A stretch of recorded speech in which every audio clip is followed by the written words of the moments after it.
Good afternoon. Welcome to the second week of Schooler Institute 2022. We meet once again in our virtual format, welcoming people from across some distance. If last week is any indication of who's with us this week, this is a long tradition at MTSO celebrating the Schooler Institute on Preaching. We've gathered almost always in the Centrum on campus in real time, in real space. We're still in real time and in a space we're growing more and more accustomed to.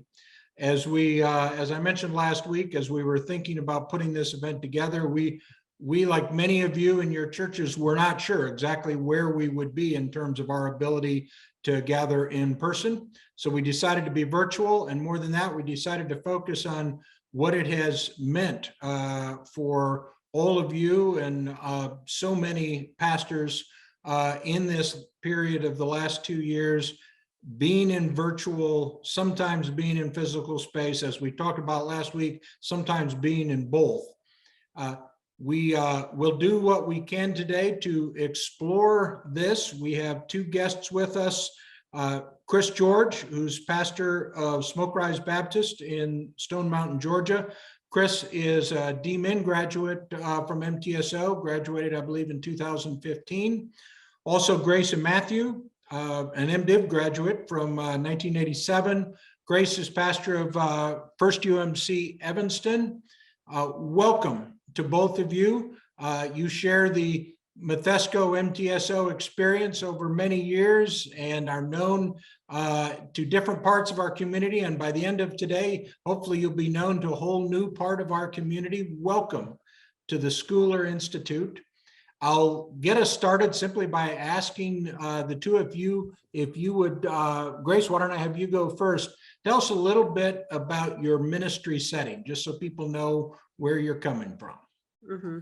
Thank you so much. It's wonderful to be here and to be with MTSO.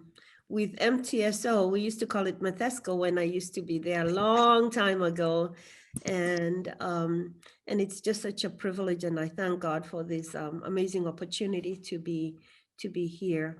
The church I serve, I started serving here in 2018 when I was appointed to First United Methodist Church, Evanston, a church reconciling congregation with the Northern Illinois Conference, a membership of 700 people. On a Sunday before the pandemic, we would have anywhere between 250 people to 300 people in worship on a Sunday. Founded in 1854 by the very same people who founded both the city of Evanston as well as Northwestern University, as well as Garrett Evangelical Seminary. So we have a deep, wonderful history as a congregation.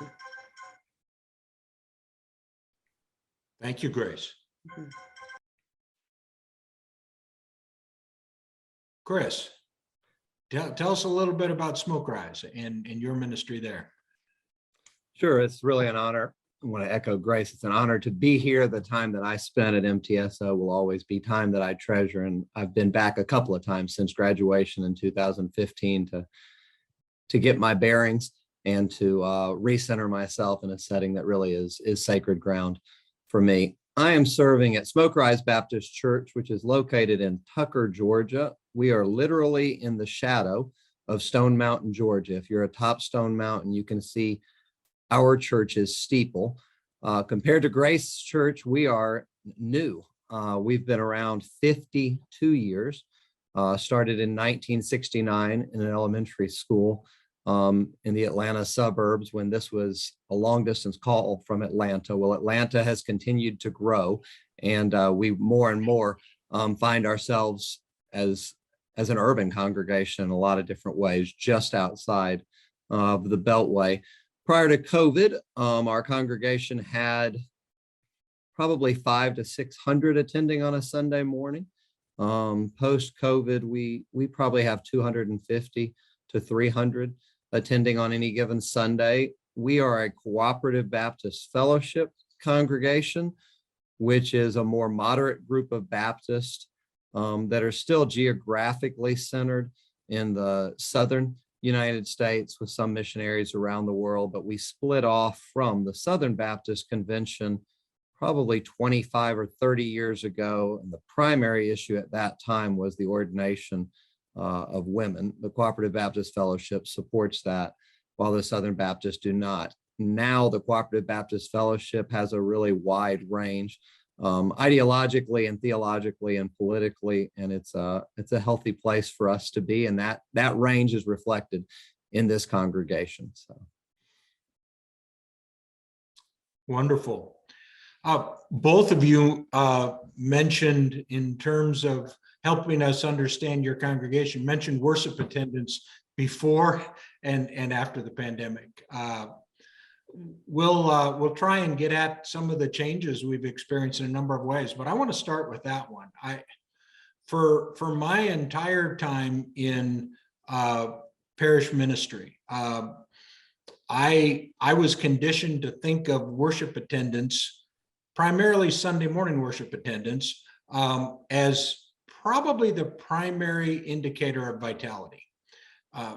People who were less connected to, I guess, the church the tradition I was in. Oftentimes, if I'd run into somebody who didn't know a lot about our church, the question was, well, how many people do you have? How many members do you have? And I think size, I get that from people about the seminary too. Well, how many students do you have at the college? And when I say, people, oh, really? Because so often size and numbers is what people think of in terms of, are you succeeding at your task? Are you fulfilling your mission? I do think worship attendance has been a more, probably a more accurate sense than pure church membership. But I'm guessing that even though you name that it's a lower number now, I'm not sure that I'm hearing you say that you think your church has shrunk by that amount. What has changed there? First of all, is that accurate? Is that assumption of mine right?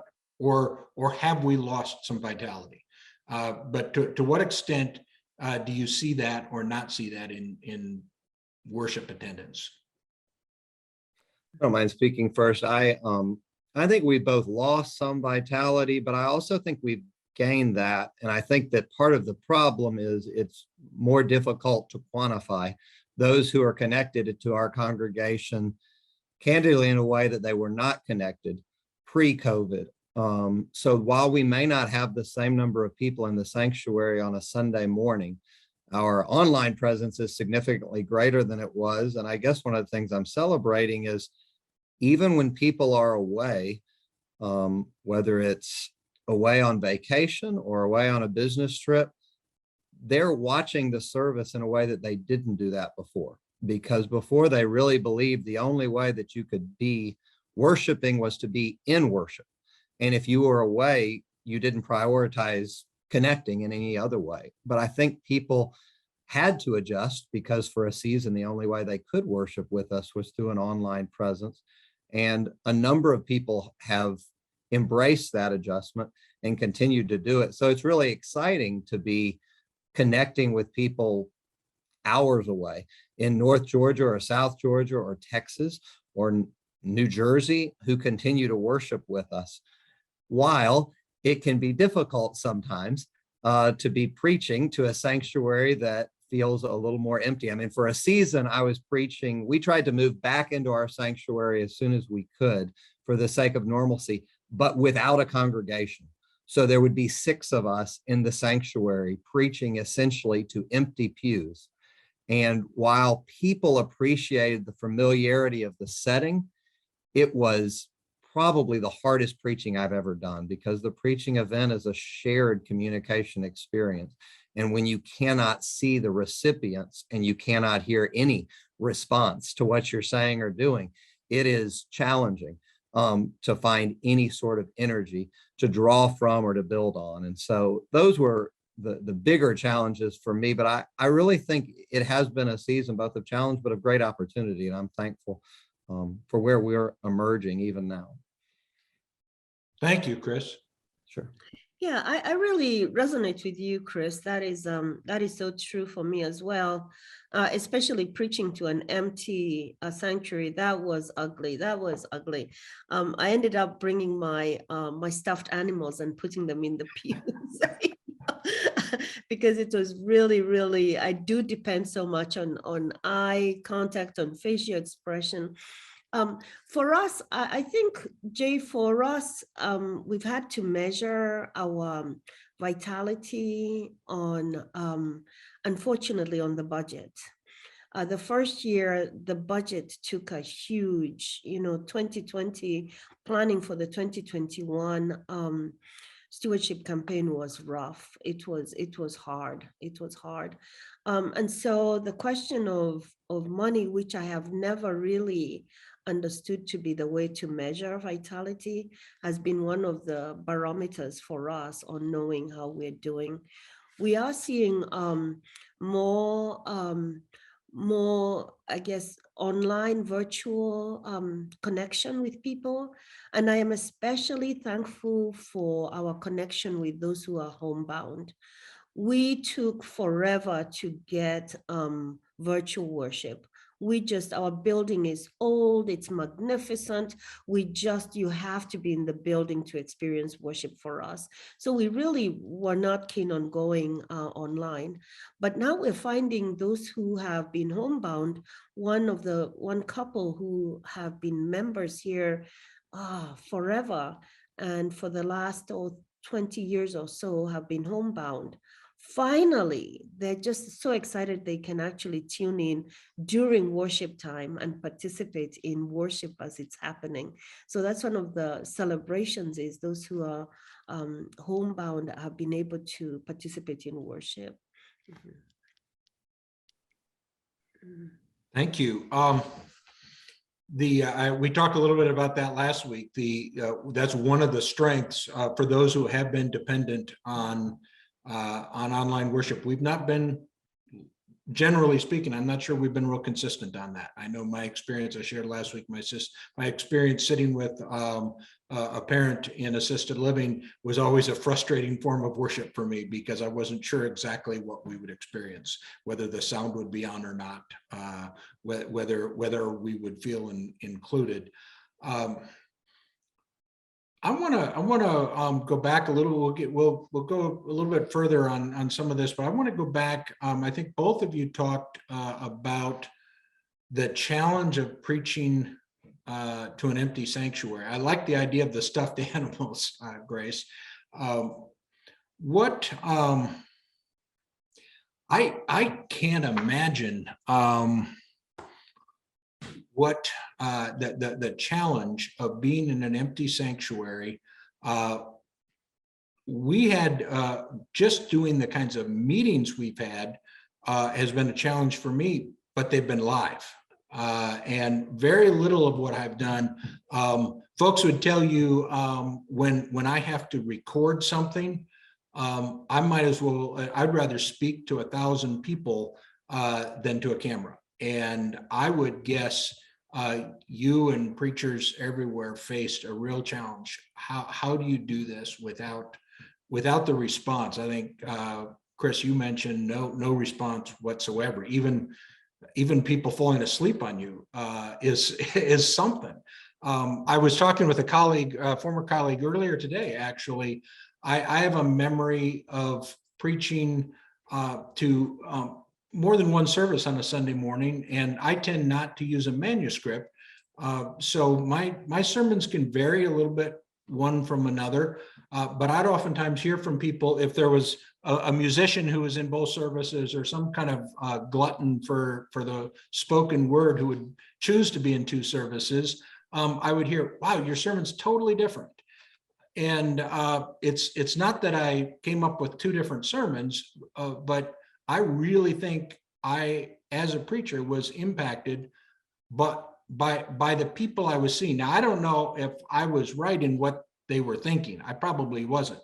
But the fact that I was imagining, I knew them, I knew their life stories and experiences, And that shaped my preaching. It's more than just a comfort level.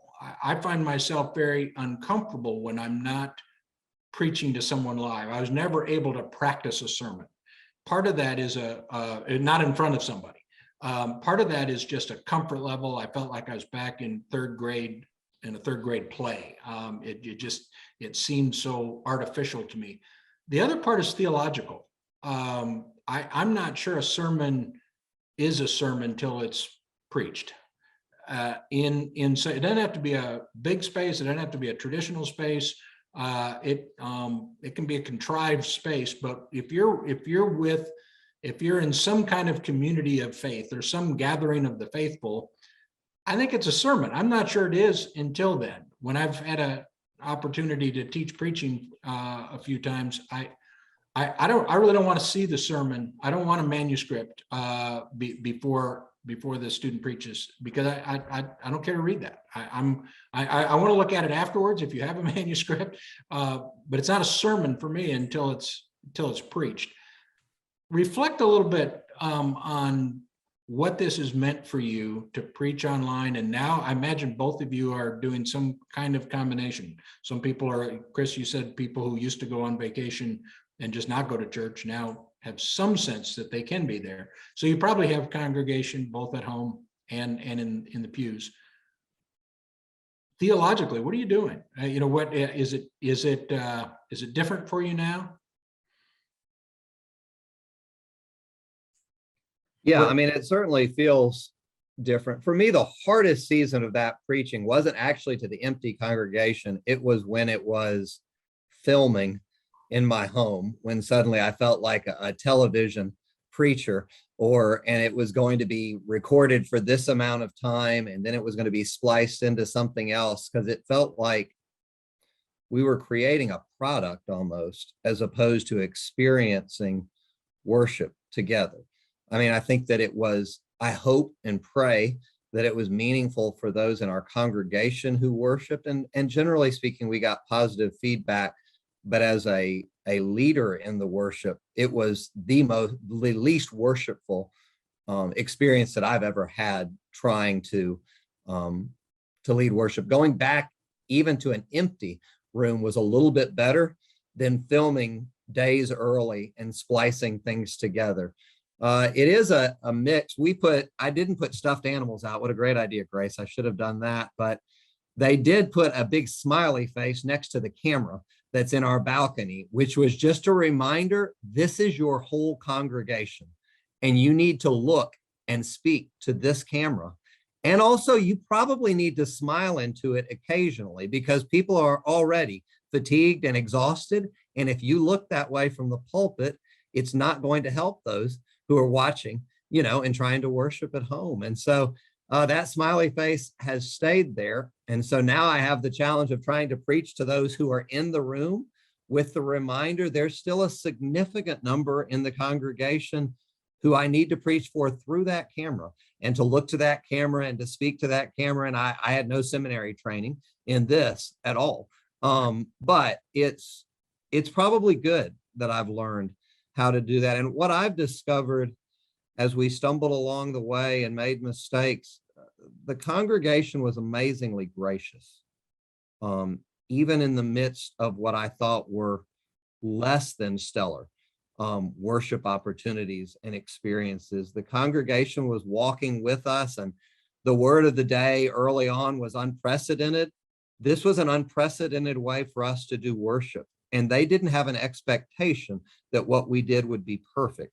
And they honored the fact that we were doing our very best to honor them, to honor their time, and to connect them with each other and with God. So I was thankful for the grace that was extended to me during that time. So Chris, did you record yourself in those times when we were filming ourselves? Did you do that yourself? So I have 4 children. My oldest son created with Legos, created a stand to use for my iPhone.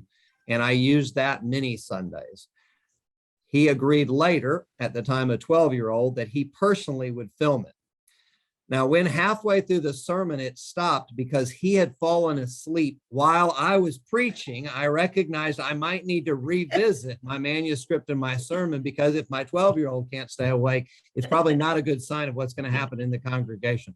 But generally speaking, I was using a stand most of the time. Now, for us, that was only maybe 6 weeks before we were able to move back into the sanctuary empty and use it. But it was the hardest time period for sure. So did you record like a few weeks earlier and have it then combined? We were never able to do that.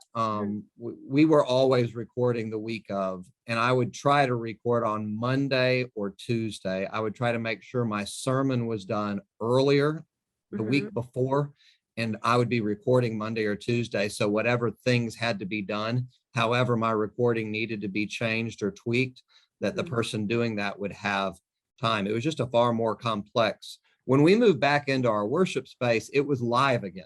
We did it at 11 o'clock, and whatever you saw happening on the platform was happening in real time on that platform. So if there were mistakes, it was because they were being made right then. We didn't have any opportunity to edit those mistakes out, but I preferred that. It was much better in the way that Jay was talking about. Talking into a camera and editing and changing what I was saying or how I looked was never, it just felt inauthentic. And meaningful preaching, I think is genuine and authentic. And I struggled with being that way, just staring at a camera. I didn't feel that. Again, the congregation was gracious, and for that, I'll always be thankful. But I think one of the problems I have with being recorded is the knowledge that I could start again if I had to. And so that all these fits and starts, and the focus ends up being on my perfection or lack thereof, rather than on what I'm trying to communicate. And I think that gets in the way. So it might just be my own foibles that keeps me from wanting to record something, but sounds like maybe my ideal of it's not a sermon until it's preached probably wouldn't have held up in those first few weeks. That was probably an idealistic stance that wouldn't have passed the test of practicality. Things were different. So. Yeah. I also had, trouble figuring out to whom was I preaching. Suddenly, my audience was not just contained in the room. I kept wondering, who am I preaching? Who is this word going out to? Because with the United Methodist Church going through the difficulties we're going through and the changes that are happening, and as a reconciling congregation, I'd always been sure that I was preaching to the reconciling congregation. Suddenly I thought, well, what about someone who is not in the reconciling congregation and they're watching this? What are they going to be hearing? What do I need to caveat? How do I need to say this? So suddenly it became very difficult to identify who my audience was, as well as, being a person who preaches more on an international scope, whereas when I'm a pastor in this congregation, I'm preaching to these folks in Evanston. Suddenly I was wondering, who am I speaking with to? And I really had a hard time being able to figure out who I was preaching with, because I didn't know whether I needed to say a little bit more to make the point. I didn't know whether it was culturally relevant. It was just really, really difficult to pin that down. I also preach from a pulpit, which, the power of place. The power of place for me, that this pulpit has been occupied by these giants, the beauty of the sanctuary. I know that if my sermon is not going anywhere, somebody is going to look at the beautiful stained glass window, and that will be a sermon, right there, the way God has brings that light through the stained glass window. So suddenly it was just me in this little box that's all they had, and I did not have my usual chorus and choir of, the community of faith, both the stained glass window, the beautiful chandelier, the people themselves, they can look at each other. It just felt very lonely. That's the word for me, a very lonely and isolating experience on what preaching was during those difficult pandemic times.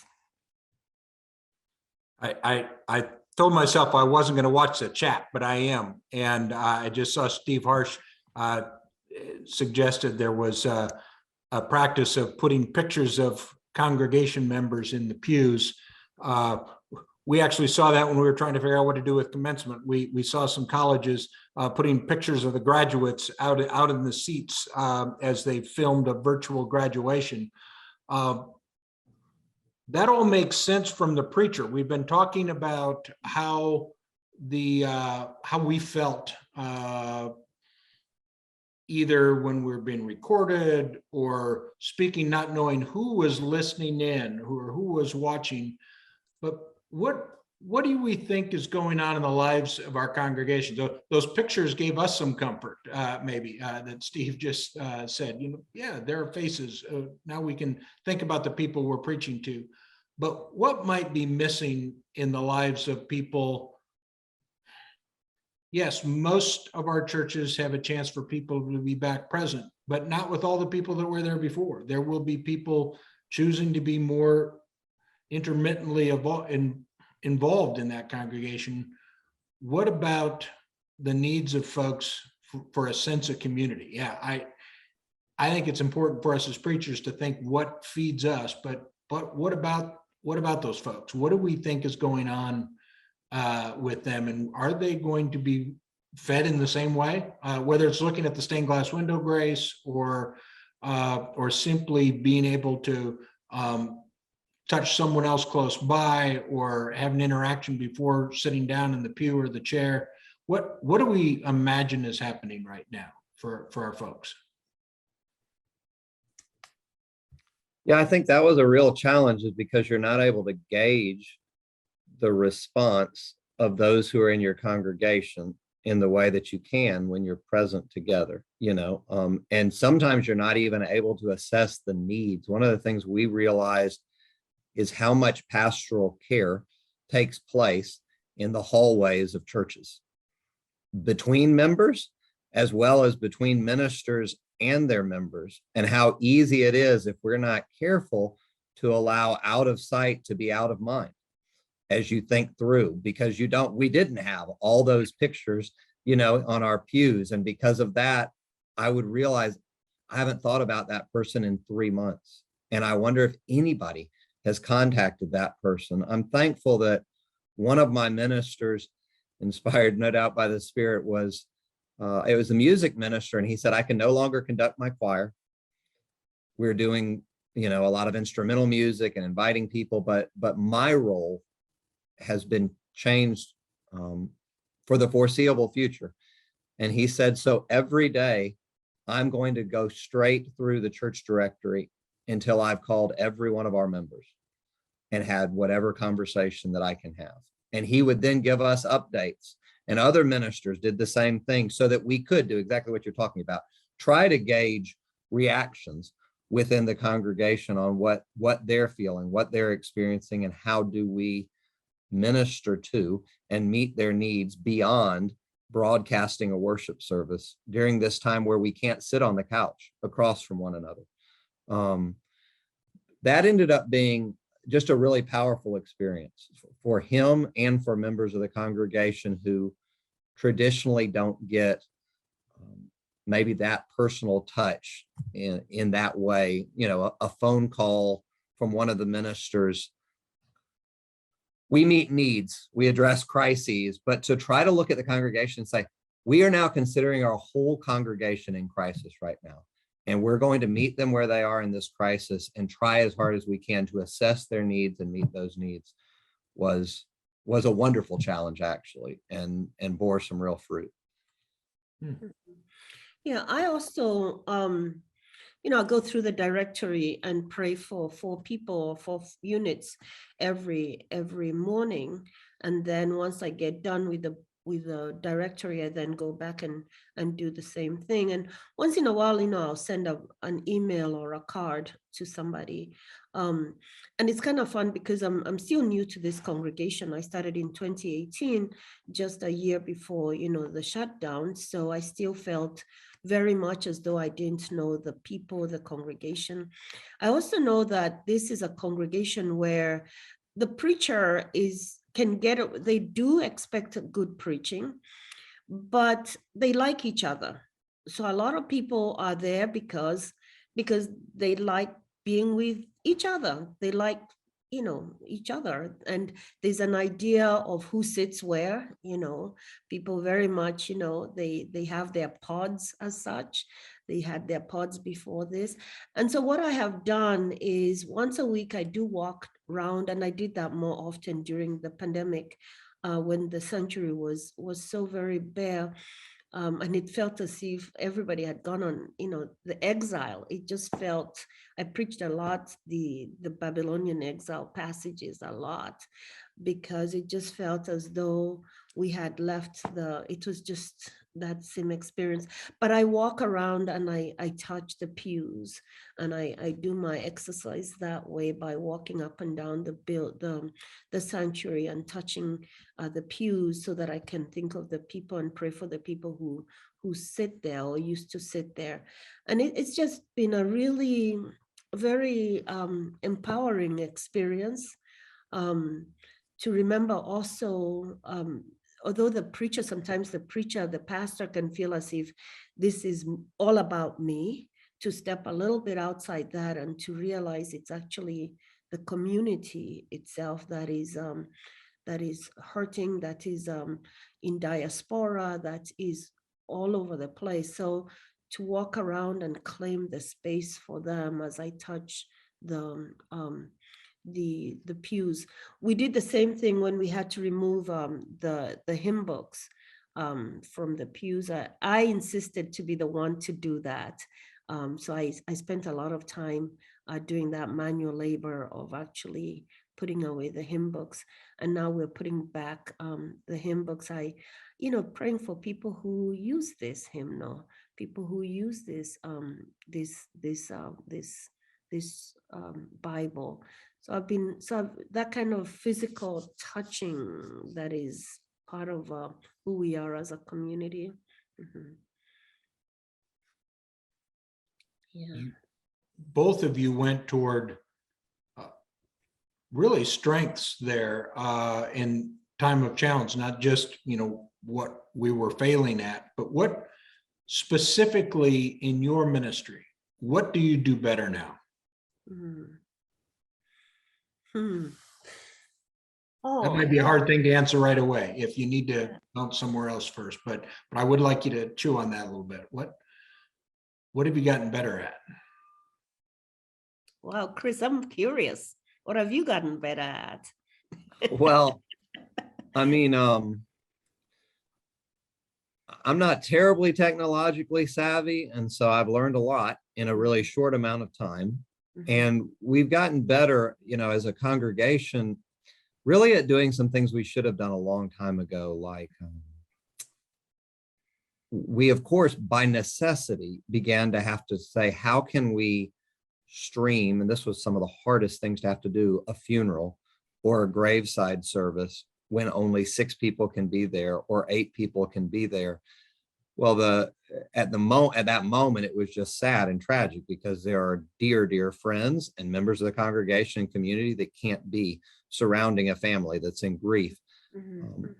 But the lasting impact of it is we have the ability to do this, and now we can connect families with extended families in Hawaii or the other side of the world or Alaska or whatever else, instead of them feeling the only way to participate in this funeral will be for me to fly in and to be there, physically present. But there's a number of friends and others now that are participating in funerals and finding meaning and finding comfort. That didn't exist before. It could have existed before, but we would have probably never thought about it unless the situation necessitated it. So that's one thing that we're doing. that I think will never change. I mean, I think that is going to be a forever change, and it's a good change. So. Mhm, mhm. Yeah, I agree with you that for us as well. I think for me, I have learned not to take myself way so seriously, especially when I think that it's possible there are people who fast forward the sermon. You know, because before they're kind of trapped in the sanctuary and they have to sit there through my 15 minutes. But now I know there are people who, say they love the music, and so they're going to fast forward or they're, so I've learned not to take myself that seriously. I think I've always appreciated being in partnership. I'm not a Lone Ranger person, but even more so now, my love of being with my fellow worship leaders, my organist, the choir. So there's a certain amount now of just awe, not just respect that I always have had and love, but just sometimes it just gets overwhelming watching my lay leader or my organist or the choir. There's a certain, or the cross bearer or the acolytes. Sometimes I'm almost in tears just thinking I'm in this amazing community that we are doing this together. So there's that.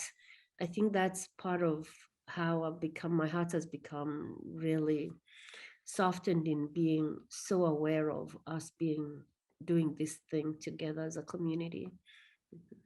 Yeah, that's a beautiful image, Grace. I would echo all gratitude. I have this deep sense of gratitude for Yes. things that I previously took absolutely for granted.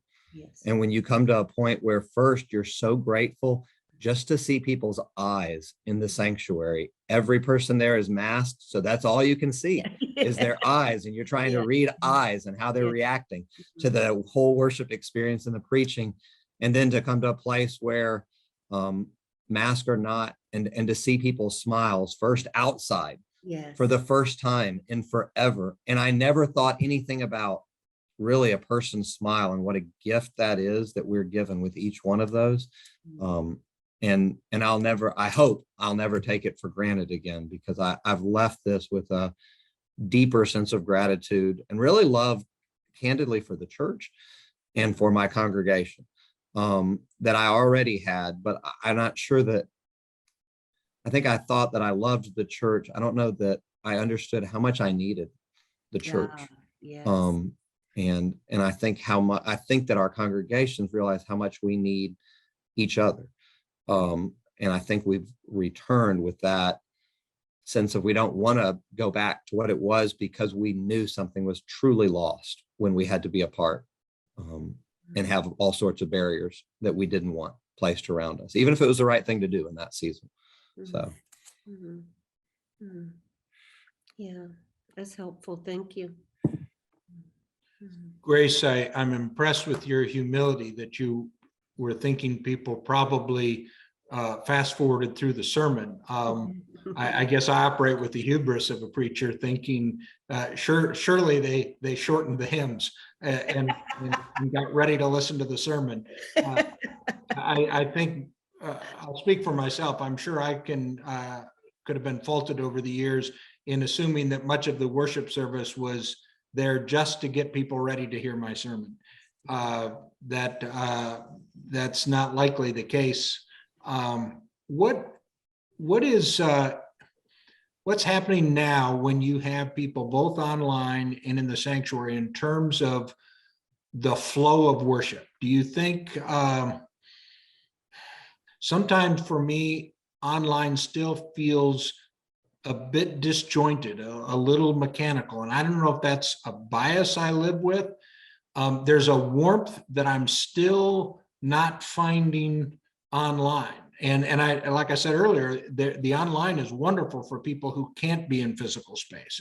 It has been a great equalizer for some folks who we were perhaps leaving out. You mentioned the homebound, Grace. but I guess one of the questions that's coming up here is from somebody. We'll get to more question and answer, but this one has my attention, and it has to do with whether are we going to have one or the other be the default? That's not the word this person said, but is physical in-space worship our default position, or is that the added where boy, that's the really warm experience, but the default is just making sure we connect with people every week, whether they're, as Chris says, in Hawaii or somewhere else. Are we thinking of a particular posture as being the primary one going forward? Mhm, mhm. We've had to invest in camera equipment. I mean, we've done that. We've had to invest in the audio. So I know there are a couple of people in who come to in person, but then go back home and listen to the sermon virtually because they will hear it more clearer. So we've had to invest in that. We've also had to invest in a new position for our AV person. So, and we do meet with our AV person on Tuesdays to go over the following Sunday's worship service and to talk about where maybe their camera can focus. Say, for instance, if the choir is going to be coming to the steps, how maybe you can focus on the rose window or on the candle as they do that, so that the folks don't have to watch everybody walking up to the steps, or people moving along. So we've had to add that new piece of how we plan worship. So on Tuesdays we walk through the Sunday's worship experience. There's someone who had talked about how maybe we need to start thinking about editing so that so that the worship experience, the virtual worship experience, is put on camera maybe an hour later so that it's a much more edited version.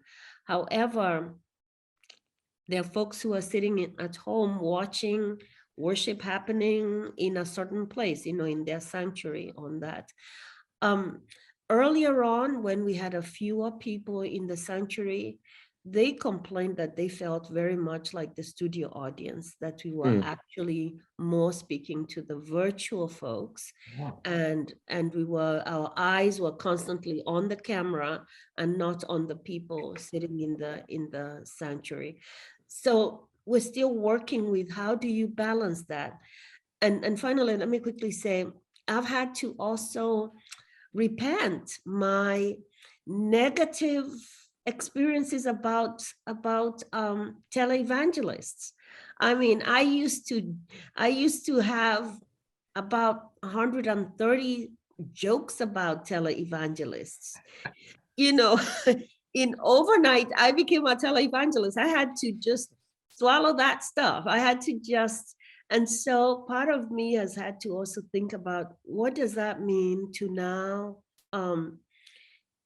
move to being this thing that I always had a negative experience about, which does require a certain, sorry to say, but an art on how to be on camera and to connect with the person who is on the other side of that screen. And I still don't have that art, the art of being person to person. There are things to do, you can reach out and maybe pat somebody on the shoulder, but how do you do that with the screen? I still have not mastered how to be a real person on screen. I don't know how to do that yet.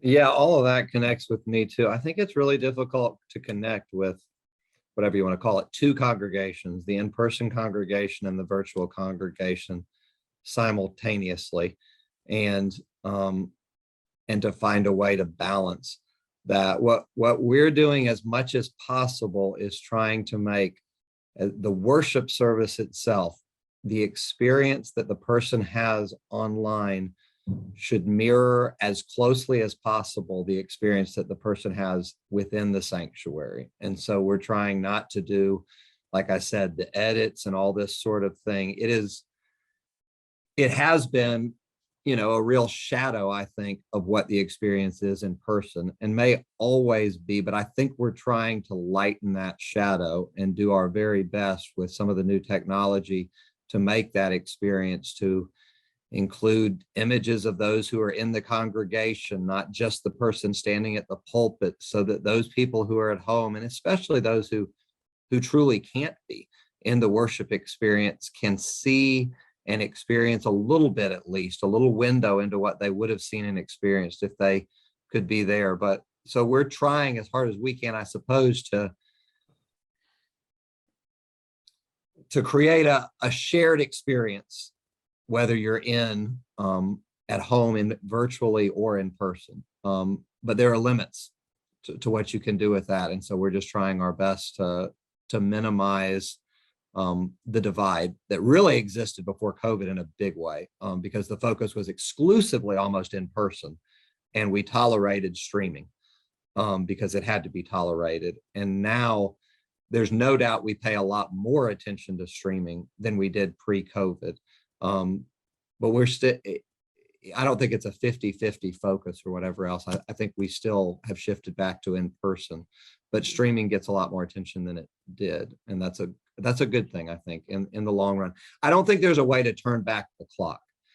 The world will never be the same again. And in turning back the clock, you will lose connections. And at a church where prior to the pandemic, almost all churches were in decline. We do not want to chart a course where we are losing connections and opportunities to connect with people, even if we don't believe this is the best way to connect. It is a way to connect. And even if they are muting my sermon, they are worshiping through music before I start preaching, and then going to get their coffee and breakfast while my sermon's going on and hearing the very end of it. Whatever it is, there's a connection that's being fostered. And instead of complaining about that, more and more I'm learning, I suppose, in humility, just to accept it. This is the world that we're living in. We're not going to be able to turn the clock back or change that. And so we make the most of the time that we're given. You're both wonderfully modest. I'm still not convinced that people are avoiding the sermon. I think there might be some danger. If I look at my own patterns on a Sunday morning, I'll go watch a number of different things, and I become kind of a looky-loo. And I'll sometimes just go for the sermon, or I'll take a look and then I'll go. It's pretty easy to just sit in the back pew, so to speak, online and not participate. Part of getting comfortable with this new reality is really on me as a participant. The first few months that I tried to participate in online worship, I didn't participate very well. I don't sing in front of my computer. I find myself kind of humming along. I'm getting more comfortable. But one of the most liberating things, or one of the most joy-filled things for me on campus, was when we went back to. It was in the fall of 20. We went back on campus for class for a couple months, and we had in-person chapel with chairs way spread out. We were distanced from one another. Some churches were starting to do this already. And one of the warmest experiences, we were not ready to sing yet. But our director of chapel and our preaching professor, Kyle Brooks, I thought brilliantly had us humming the hymns. And to hear that and to feel that and even sense the vibrations of the humming against the mask, I felt at home. So why was I feeling that there and not online? Probably more to do with me. And okay, I'm willing to listen to you preach, Chris, online. I'm not willing to sing. That's maybe just comfort. Something I need to learn to get more comfortable with.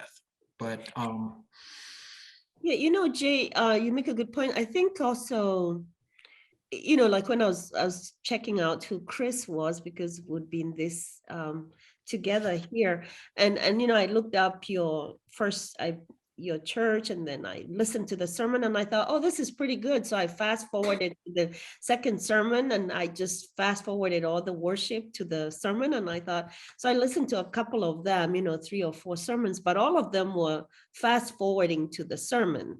So, I'm one of those sermon people that's where I will listen at.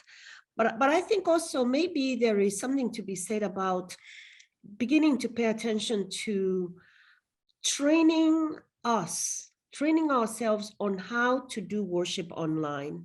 I think it's just not automatic. I think there's something to be said about learning how to do worship online. So for instance, early in the pandemic, we dropped this, and I regret that we did that, but we asked everybody to have a candle. And so we would then together light the candle. So we did that for a few weeks, where we would then say, and now we light this candle of Christ together. So that was wonderful, because those were the pre-recorded sermons. So I would sit and watch this happening, and I would light my candle with my family as well. And so maybe there's something to be said about learning how to do online worship. Maybe it's something that we need to maybe understand how to do it, because all of us learn how to do church. When somebody is new to church, kind of have to be guided on how to do church. I know when we came back, the first Sunday we came back to worship together, we were so awkward. I mean, we love to kind of walk in with the cross. And then suddenly halfway, I realized we had not gotten the crucifier person to carry the cross. So, we forgot to do that. We are so used to having certain things in place. So it's been a couple of weeks, maybe just last Sunday, we were able to be more smoother on that. And then finally, let me also say, somebody in the congregation came up with this, a staff person, with this wonderful idea, which is beginning to work really well. We have someone who is called the virtual usher and greeter. So every Sunday, somebody signs up to be the virtual worship greeter and host sort of person. And this person then is right there at the beginning of worship to welcome everybody, in there. Especially during the passing of the peace, they will then chat, putting worshiping things on there. During the announcements, I would have talked to them and told them what my announcements will be. They will sometimes in the chat then put a link. If there's something being for sign up or something like that, they will be the ones to do that. But right at the beginning, they will say that, welcome to worship. I'm Henry. I'm your virtual greeter. Anything you need, I'm here for you. This is my email. And they will stay afterwards in case anybody has a question. And it's something we've just started working with, and it's beginning. I think something is happening there, beginning to build a virtual community of sorts. I like that. I want to remind people of the opportunity to put a question in the Q&A window. If you've put something in the chat and you want to get it out there for a question and answer, please put it in the Q&A. Have one that has come in. This comes from someone who I know is a communications expert, but maybe more importantly, is also a church organist. So a captive audience for sermons, be they good or bad. The question is, in what ways are you assessing the effectiveness of your preaching post-pandemic? As I've said, for me, it was always that worship attendance was I kind of used as it was a primary metric, but it was also a barometer for me. How am I doing? Are people showing up the next week? I must have done something good. That was probably a sloppy way of assessing my preaching then. It certainly wouldn't work now if the numbers are different. How do you know how you're doing? Hmm. Hmm. Ooh, that's a good question. Um, yeah. Hmm. I mean, it's a lot easier than it was because we're in person right now. And we've been back in person for a season. And so all of your traditional conversations post worship, and maybe even more powerful, are the moments when you're looking from the pulpit and you see a connection being made. And that's sort of intangible thing and difficult to describe. But I think most pastors have had that experience where they look down and say, I'm really connecting with this person. They are here. We're standing together on holy ground. These aren't even my words. These are God's words that are somehow being spoken. And it seems that something sacred is happening. So for me, it's been so much easier after that. Of course, you're still wondering when are the crowds coming back, or when are people going to, we Baptist, we love our invitation hymns. So every service we're hoping people join. And when somebody does, it's been a celebration. I think after so long for it being unable to happen in the traditional manner, it was through call or whatever else. Again, things that were taken for granted now are really celebrated, and there's a lot more gratitude around them. Another thing that's happened in our congregation, this isn't exactly on that question, but it's closely connected, is we have opened a new form of membership, which required changing our church bylaws, and we call it associate membership. I'm not well enough informed in Methodist life to know if all Methodist churches already have this, but it essentially says you can be a member of our church during this season, and it's targeted toward people who are streaming worship, or people who might be in assisted care facilities and satellite campuses in that way, where we can say, I had one of them say, listen, I was born Presbyterian. I will be buried in the Presbyterian cemetery. I will die Presbyterian. But until I die, this is my church. This is where I'm going to worship. These are the people I know and love. And I'd be happy to affiliate in some way, but I'm not officially joining the church. And so after long conversations, we created this new form of membership called associate membership. And people have been so responsive to it, saying, oh, why hadn't we thought about doing this before? Because during this season, we're willing to do that. I think recognizing what we've just experienced as a season, and recognizing the reality of the world we live in, permanency isn't going to exist in the way that it did. The old model of church life was depending on the grandchildren coming to the same church that their parents and grandparents had come to forever, and making a commitment that they would stay there forever. And the reality of the world that we live in and the younger generations, they don't see life like that. And even the older generations don't see life like that. They see life now more in seasons, and reaching out to them and meeting them in whichever season they're in and saying, we have a place for you and we can connect with you during this season, virtually or in person. And we want you to connect with us, has been, just a real blessing for our congregation. This is relatively new for us. I love the idea of season. I like that language a lot because it makes it more manageable, to understand this is a season.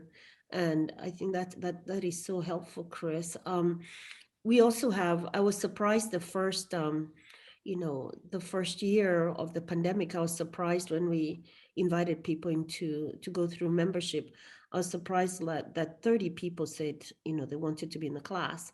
And it was quite emotional, actually, when they joined church virtually. I was actually in Kenya visiting my parents. And so I did those vows for them while I was in Kenya. It was just, and my parents were sitting with, we squeezed together in this little box, and my mom and dad, and I'll forever remember that, how wonderful it was to kind of be in that kind of connection. And then coming back to the question of how do I assess myself? Yes, I grew up in a context where one assessed whether the sermon had worked with the altar call. So, when somebody, when nobody came up, you knew you had not done so well. And then, there was, of course, the next level of renewing your commitment to Christ, which was like, in case everybody there was saved, you kind of had a, servicing, come and get a second. So that was a way of assessing. And then there's the assessing of, people, the amens or the nods, the assessing of people coming back the following Sunday. So, there's that. I think for me, I know my assessment is I know when it's worked and I know when it has not. I know in my heart of hearts, I know. I was sharing that last Sunday. I preached a passage which I got a lot of good responses from, but I know I had not gotten there. I knew. And part of how I know is because I had not laughed a single time through that sermon. The sermon was brilliant in being a great lecture, but there had not been a place, an opening where there had been laughter. So guess what? I'm preaching that text again this Sunday. I still haven't, I've worked a little bit more on the sermon, but it still got no laughter in it. It's not got any, it's not got Sarah laughing at God's amazing, bizarre, crazy idea. I haven't gotten to where God has whispered something so incredible that we're going to have to laugh at this. So how do I assess? I think I know, and I'm preaching to myself. I think I know, because if I'm preaching these days to myself, so it's whether I've been convicted or not. That's how I know. I think we'll all tune in Sunday and see if you get there. Please don't. I'll send you an email. It worked. Tune in or fast forward. We have a question that's come up about communion. We wrestled with this last week, but I don't think we got there, to use your expression, Grace. What have you done with communion? Now we've got this reality that we're at least partially back in the pews, but to the extent we are still doing some things virtually, what does it mean to do communion that way? Theologically, as most of us as Protestants probably aren't, we're not transubstantiationists. We're not thinking the actual physical. It's more symbolic for us. So it's not that someone has to drink the wine, or for Methodists and perhaps Baptists, the juice. It doesn't. You don't have to grab the bread in your hand. Maybe we understand the symbolism of them, and yet that is a sacred moment kind of experience. That the things we've done best in the church that get in us the deepest are the things that are repetitious, that are symbolic, that we pattern our life around them.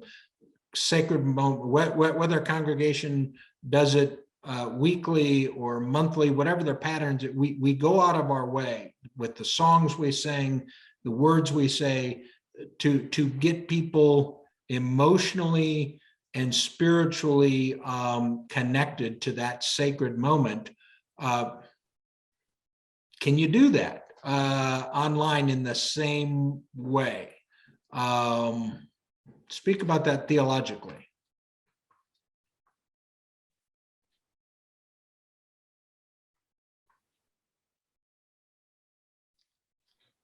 Well, we've, from the very beginning, invited people to do that, not really knowing whether we could or not, saying this is what we must do in this season. This is not ideal, but this is the world that we live in. And some of these Baptists, I was able to say, you can use water, or you can use juice, or you can use wine. And they've been waiting for the pastor to provide them with the opportunity to drink wine during communion ever since I arrived. They were overjoyed that they suddenly become Methodist or Episcopalian. So they found it in their houses, the hidden stash that the Baptist minister didn't know about, they found, and they were able to take it at home. So it really enhanced their experience of communion.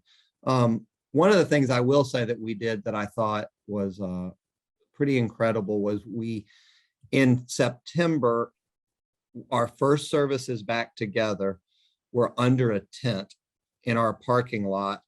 They were divided by Sunday school classes so we could limit the number of people who would be there, and it would be between 30 and 50. And those services were intentionally communion services. Short meditation, a little bit of music that, as you talked about, we hummed together at that time because this was still very early in the process.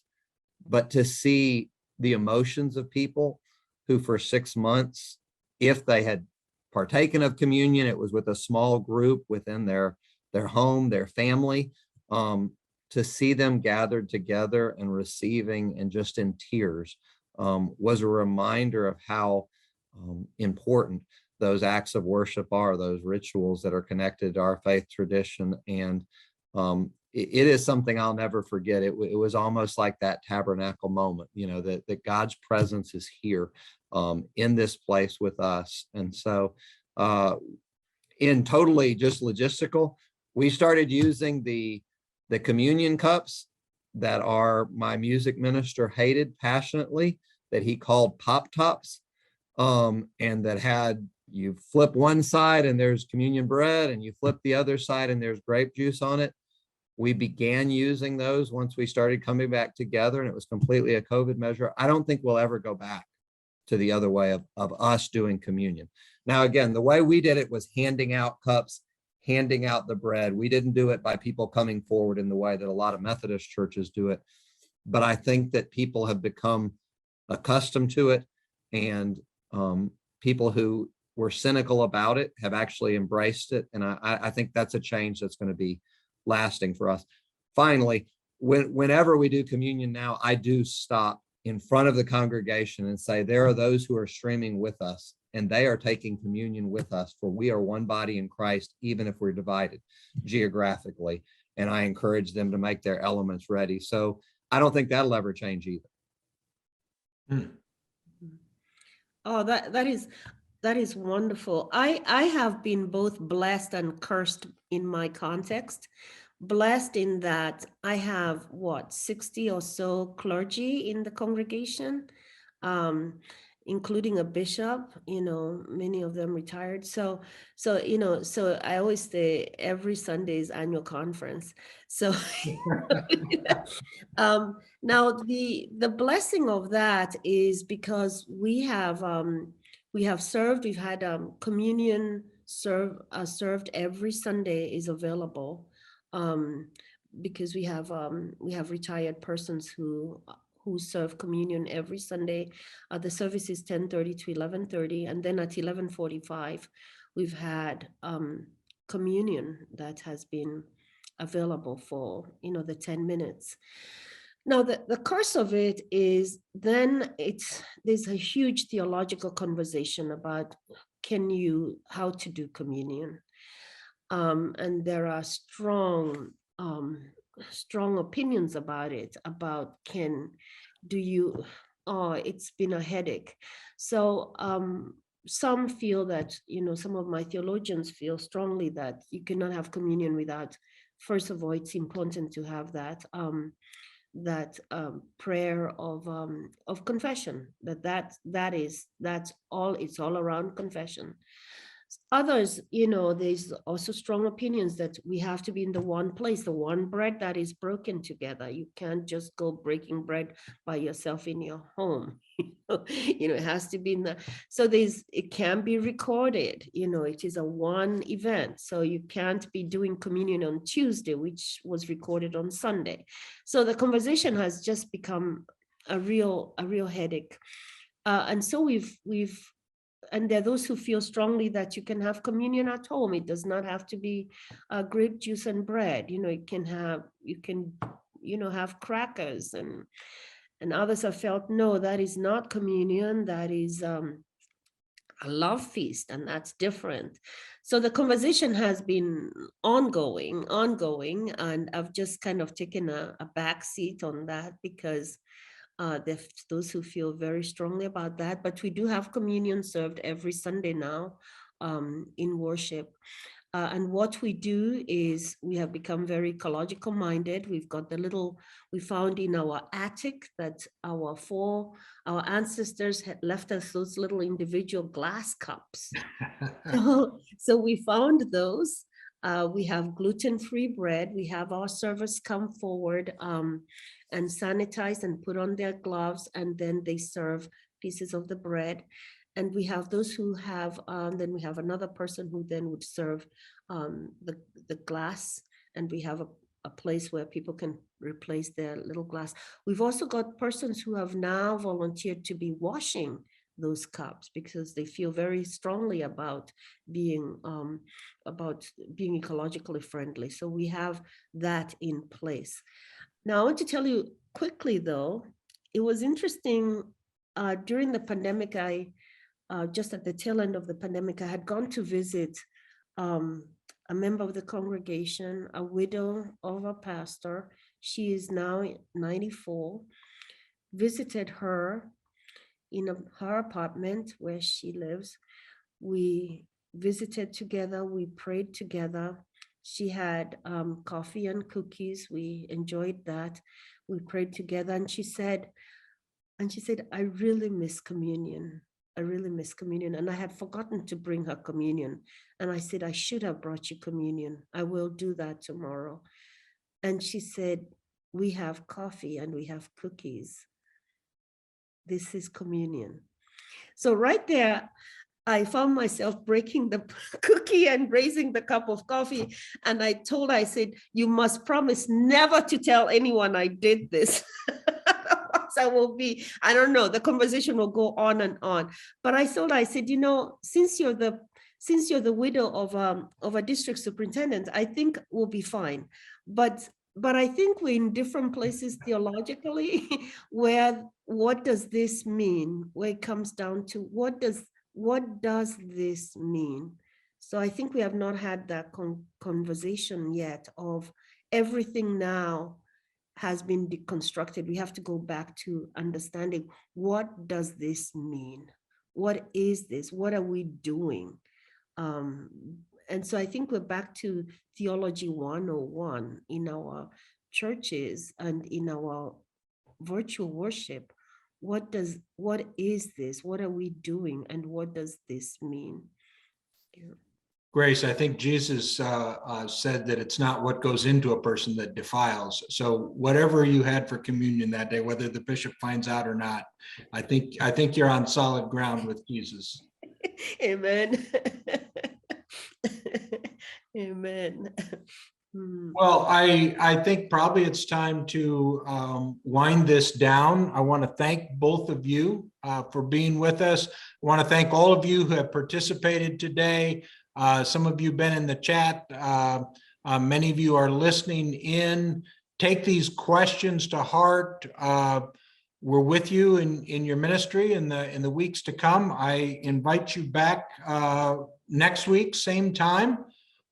We will have Andy Call with us, who's class of 2013 with us, is the lead pastor at Church of the Savior in Cleveland Heights here in Ohio. And then Tanika Shepard graduated, I believe, in 2010, an MDiv graduate. Tanika is now in Florida. She's executive pastor of the Fountain Church in Miami Gardens. Both wonderful pastors. Tanika preached in chapel for us yesterday, virtually, and did a beautiful job. So join us next week. We'll wrestle with some of these same questions and then some new ones. And come back and join us and bring your thoughts, put them in the chat and the Q&A, and have a good week. Blessings to you in the midst now of Lent. Bye all. Bye-bye. Thank you. Thanks.